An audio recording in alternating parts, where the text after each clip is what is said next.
Most of you won't know me. I come from a different generation. I started drilling when my first week I spent in shorts, sneakers, no t-shirt, no hard hat, no safety glasses, and no earplugs, running a top hammer air drill. And now I can barely hear what you have to say.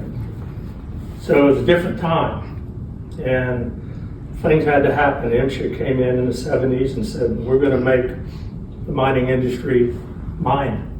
We're going to save lives. We're going to cut out the problems. So 39 years ago, minus one day, I was partying at Manuel's Tavern with my younger brother. I went down again the next afternoon and had a great time until midnight.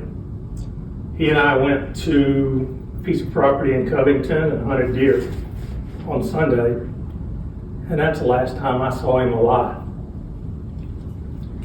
Good kid, 22 years old, didn't care much for college, but he went and learned how to make blacksmithy, photography, and somehow he learned how to make hunting knives. And that's about all I have to remember him by. A couple of irons for the fire from the blacksmithy, a hunting knife, a couple old pictures. That's it. Nothing else. Memories. Today's the 13th. Same time span as 39 years ago. 14th is my birthday. I saw him on the 15th. He was dead on Tuesday, the 17th. So, we got a call, said we needed to get over across town to Douglasville. And putting all the pieces together after the fact, and we'll do the same with Joey Saunders. It turns out that he was finishing up a shot with a T3 drill, which had a 35-foot mast on it. With the head up, it was 35 feet in the air. He was told to park his machine where they park the trucks and the loaders, by the quarry. That's where we kept it parked. We had spare machines. We kept them in the different quarries. Some of them we ran back and forth, but the T3 didn't go but 55 miles an hour down the interstate. So we had 7 or 8 or 9 of them. We just parked them in different quarries. So we kept it parked in an area that the quarry said to park it, right underneath the high power line.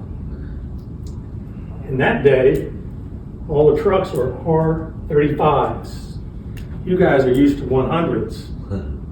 Even 50s go up 35 feet.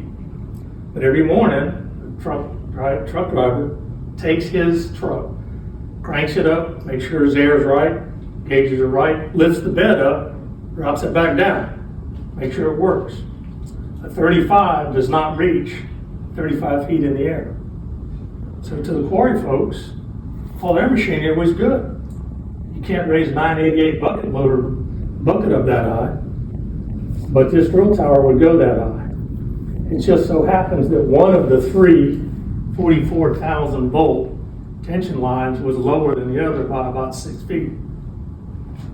So the mechanic came over to do a monthly quarterly when my brother finished the job, and they pulled it up and parked it where they were supposed to park it.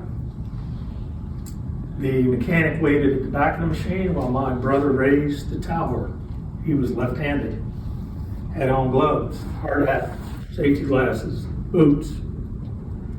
The tower jack controls were on the side of the machine. You stood on the ground. He's left-handed. He raised the tower up. It went up so far that it barely touched the bottom line, and it kept going because his hand froze on the control and broke loose from the line. So the energized period was not more than a few seconds. So he had a burn on the palm of his left hand, a burn on the bottom of his left boot. And guess where that electricity went? Right through his heart. He didn't have another mark on him.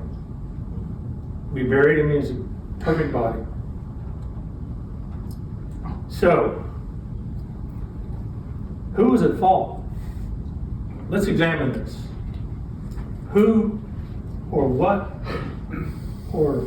entity should have prevented this from happening? Is there anything that he could have done differently? In our book, examining it, and with MSHA examining it out of Birmingham, they basically just said there really wasn't much we could do. They didn't cite the point, though in our book they should have. They fined us and kind of let it go because my father had to bury his son. So, that's a case where what will be, will be. I had a best friend lived in my neighborhood, worked for ETI, power company, Jimmy Nunnery. Jimmy was coming home from work, driving down Lake Capri Road, and lightning hit a large pine tree on Lake Capri Road. The pine tree fell, landed on his pickup truck, crushed him, not his son, and not his girlfriend, in the passenger seat. And Jimmy was kind of a funny guy, and at his funeral, we basically said, well, it was just his time to go, because nothing could have been changed at all in that particular circumstance. Driving down the road, a tree lands on you, the lightning hits, God's talking to him, I guess. So in the case of my brother, there was never really any fault established. He's still gone. It still hurts. So we kind of picked up our egos and our teeth and our bodies, and we put ourselves back together, and we designed a safety policies and procedures book. Prior to that time, we really just had a book that said you work 40 hours a week, you get paid overtime. But after that, you get 2 weeks off a year, that was it. So we designed, with my father and my sister and I, a safety policies and procedures book. Printed it out, gave it to everybody, had meetings about it. What to do, what not to do. 6 years later, we had the same thing happen again. This one pretty much did my father in. He didn't really have any heart after this. Joey Saunders was young, not quite 30, a bit chubby, but chunky guy. He could lift a 6.5-inch bit with one hand. Full head of hair, some freckles. Sweet kid, funny. Dinner, lunch around the table in the shop he was always making cracking jokes. And one night in the fall, 6 years later, he had what we call the super drill, which did drive fast going down the interstate and could tow a vehicle, a truck behind it, and it was in Casey, South Carolina. He finished up on a Friday evening. He laid his tower down, blew the jacks off, hooked up his truck, and drove to Warrenton, Georgia. Just a 70-mile lick down I-20. He pulled in after dark on Friday night. Now it was Friday Night Lights. There was a football game going on that night. And everybody was out of the quarry. He had a key, because that was his regular quarry. He had just gone up to take care of a different job in Casey. Both were Martin Marietta quarries at the time. So he got a key, opened the gate, pulled his machine in, untied the truck from it, and for an unknown reason, he had not taken his drill bit out of the hammer that was in the steel that was in the tower laid down. We had a specific policies and procedure rule that because your bits follow you around, you put them in the back of your truck with the down the hole bits. You sharpen them, you have them sharpened, you have them brought to you, but they're your bits. You don't leave them with the machine. So when you finish a job, the policies and procedures, as a safety factor, was to take the bit out of the hammer put the chuck back in with the bit rings and put it in the back of your truck. Well, he left Casey in a hurry, and he left it in the hammer. The reason that we had a procedure for taking it out was that you're towing your pickup truck behind the drill. If the bit comes loose, and they do, vibration shakes them loose, it'll fall on a truck. But my father didn't want that, but he decided when he got there to disengage the truck, put the drill over to the side, and raise the tower to take his bit out. Now, a lot of this I found out after the fact from a gentleman who was the plant manager at Warrenton named Ken Johnson. And years later, he gave me all the other part of the story, which was this. Everybody was in town at the Friday night football game. Literally, Warrenton's a pretty small place. And everybody's at Friday night lights. And all of a sudden, all the lights in the town went out. They heard a pretty good noise not far from the stadium. And they came back on. They went out again. And they came back on. After they went out for the third time, Georgia Power reroutes the current from another direction. Because it trips 3 times, tries to turn back on 3 times, it goes to ground, they shut that 46,000 volts down. It's permanent ground. And in this case, the tower was in the wires. So, Ken got in his truck, left the game, drove to find the gate still open from where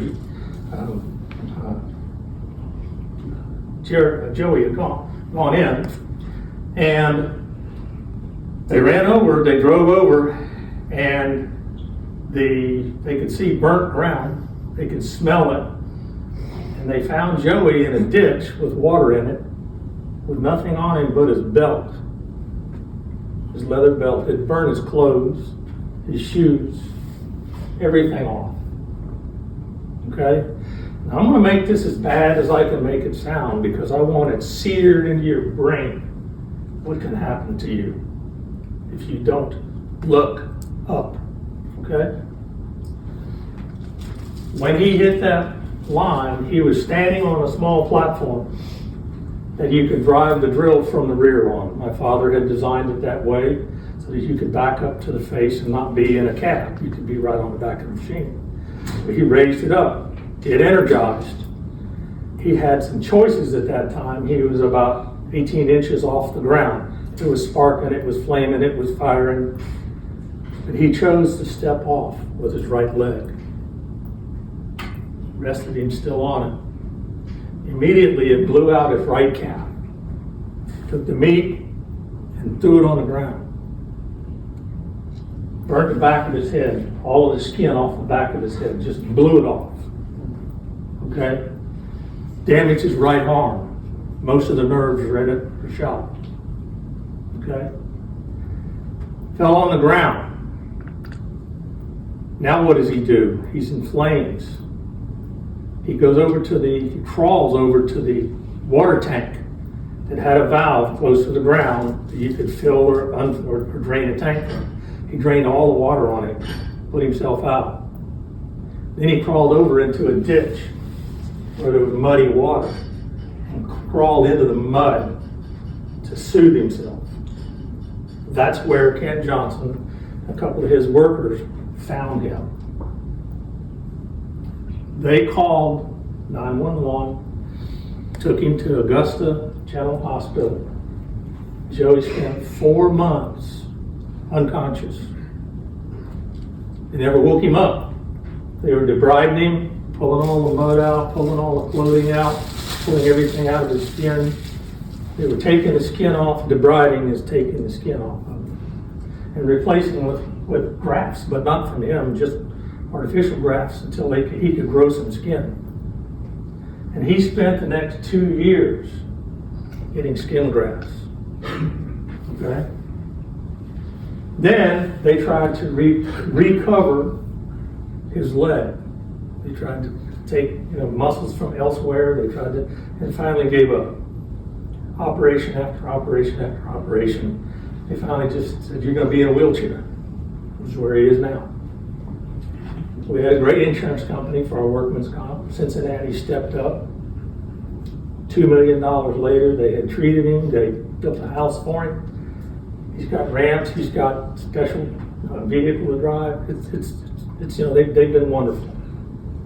We were responsible because we had a good company. We stayed after him. They stayed with him. This is not the way he planned to live the rest of his life. Okay? If you don't want to live the rest of your life this way, look up. It's only 2 words I can tell you. Now, MSHA studied this particular happenstance and came up with a couple of things. One was he should have followed procedure. He should have taken the bit out of the machine. It was there for him to do. The other was, at night, he should have pulled in and left everything. And the other was, he should have been more aware of where the power lines were and how high they were in that quarry. Now, in your annual refresher, because I used to do them also, you go over the changes that have happened in your workplace site since the last time you had a meeting. In a quarry, that means is the road now on the left-hand side instead of the right-hand side, or vice versa? Or have they cleared a new area? Have they shot away a whole area that you used to drill off of since the last time you were in there? Where are you parking your equipment? Where are the transmission lines? Where are the local lines? I myself have pulled down a set of local hotlines at Stockbridge Quarry when they asked me to bring the drill up and drill lightning rod holes around the scale house. On a Saturday, I chose, because it would interfere with the rest of my week's drilling, I pulled up and sure enough pulled down the power pole that went to the scale house. Okay? So I'm going to tell you this. Every one of you in this room, if you haven't already had a near miss, you're going to have one. You're going to have a near miss with power, electricity, or lines in your future. I guarantee it. It's just part of what you do for work, where you go, what you might be doing, cleaning the leaves off your roof. But there's going to be one point in time where you're going to have a brush with being energized. Do you want to die? Do you want to end up like Joey? Do you want to have your family think of you like I have to think of my brother? Look up and look out. It's the only way you're going to keep this from happening.